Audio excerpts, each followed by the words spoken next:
Nicodemo Little Nicky Scarfo. Nicodemo Scarfo was a member of the American Mafia who rose to become the mob boss of the Philadelphia crime family. Known as Little Nicky due to his small stature, he was notorious for his violent temper, even during his amateur boxing days.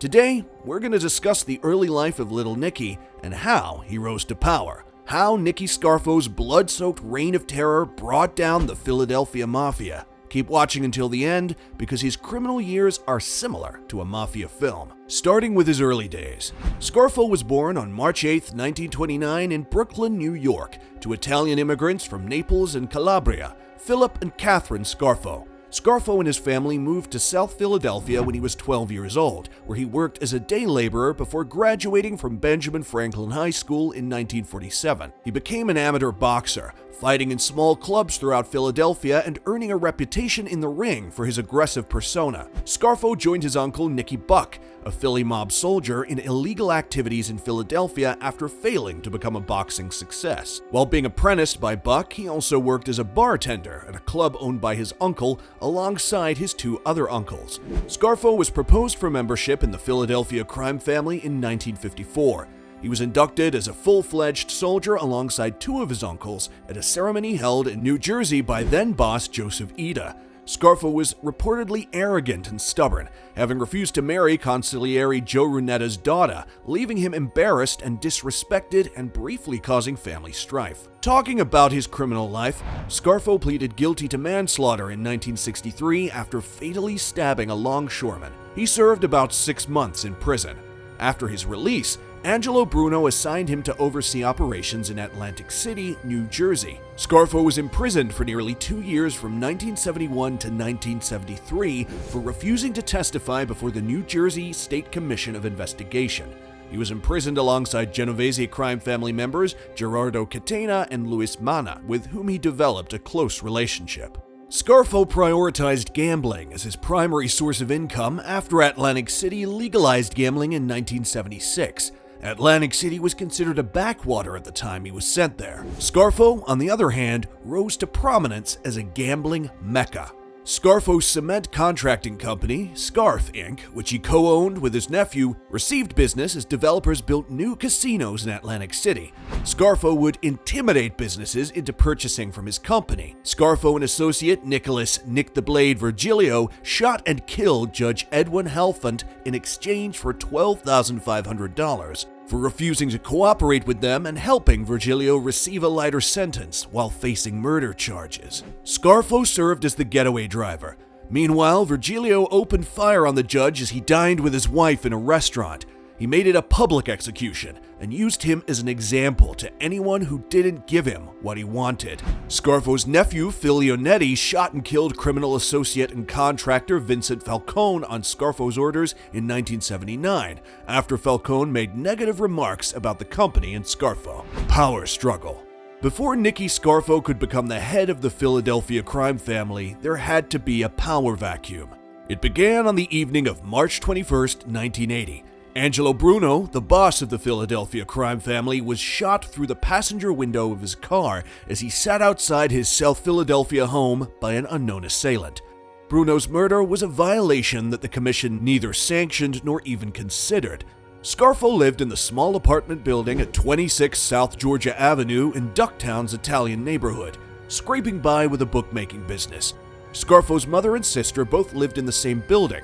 Philip Leonetti, Scarfo's sister's son, was 10 years old. Caponegro faced the consequences of killing a boss without the approval of the American Mafia Commission weeks later.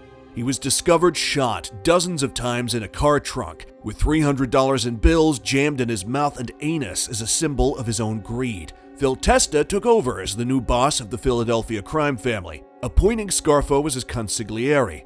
However, his time as boss was short.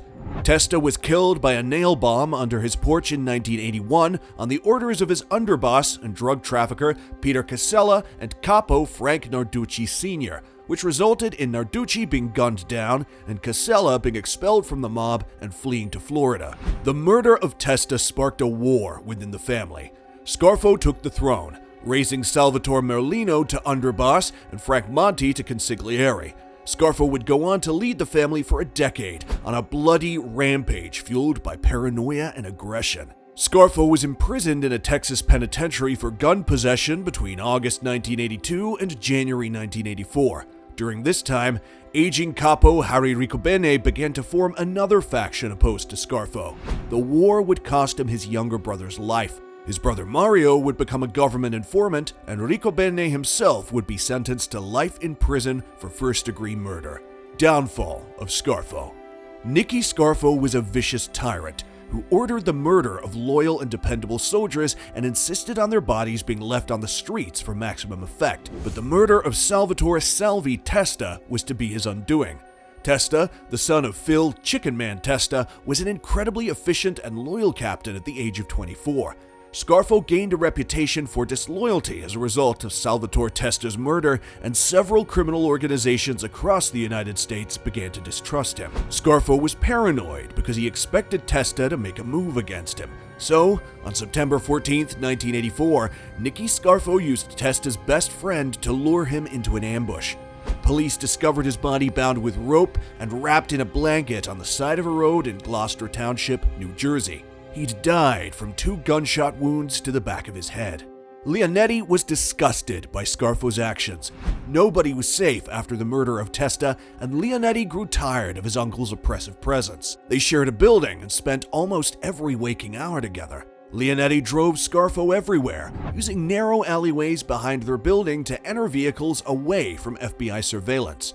Nicky Scarfo was always paranoid and obsessive about the Cosa Nostra. When Scarfo was imprisoned for gun possession from 82 to 84, it was the happiest time in Leonetti's mob life, but it was short-lived because Scarfo returned and resumed his tyrannical ways, culminating in the murder of Testa for Leonetti. His downfall continued when Scarfo plotted to extort $1 million from major commercial developer Willard Rouse in 1985, enlisting the help of his soldier Nicholas Caramandi and another associate. Rouse refused and called the FBI right away. The FBI launched an investigation into Scarfo, sending an undercover agent to pose as a representative of Rouse. As a result, Caramandi, a well-known and feared hitman, agreed to cooperate and testify against the organization. Caramandi was charged in the extortion case in 1986 and decided to testify in court. Scarfo was convicted 3 times for conspiracy, racketeering, and first-degree murder between 1987 and 1989, and was sentenced to 14 years, 55 years, and life in prison, although the life sentence was later overturned. Scarfo's nephew, Phil Leonetti, whom he promoted to underboss in 1986, also turned state's evidence after a RICO conviction in 1989. Leonetti was not going down for his uncle. He flipped and entered witness protection, becoming a very effective witness against Scarfo and New York bosses Gigante and Gotti. Scarfo's actions had wiped out the Philadelphia family. In 1996, Leonetti appeared on ABC Primetime, wearing a wig and mustache as a poor disguise, and returned to the boardwalk of Atlantic City. The interviewer inquired about Leonetti's feelings towards his uncle. "I guess I'd never be dead enough for him," Leonetti responded. "He'd be happy if he could keep killing me." Only Scarfo's son, Nicodemo, followed in his father's footsteps, acting as his messenger and enforcer during Nicodemo Sr.'s early years in prison. Nicodemo Scarfo Jr. was sentenced to 30 years in prison for racketeering, conspiracy, and related offenses in July 2015. Not only that, Scarfo's son, Mark Scarfo, attempted suicide on November 1, 1988, during the trial that had ensued. Mark, who was only 17 at the time, had been taunted by his father's criminal activities by classmates for years. Mark Scarfo hanged himself in the office of his father's concrete supply company in Atlantic City, despondent over his father's imprisonment. His mother discovered him, and paramedics were able to resuscitate him. He went into cardiac arrest, and his brain was starved of oxygen. He went into a coma and remained there until his death in April 2014. Scarfo started his sentence at the federal penitentiary in Atlanta. He was then transferred to the Federal Medical Center in Butner, North Carolina, where he died on January 13, 2017, of natural causes. The well-known American Mafia boss is indeed a mastermind. What do you guys think? Tell us in the comments. Most importantly, don't forget to like and subscribe for more interesting content like this, and I'll see you guys in the next video.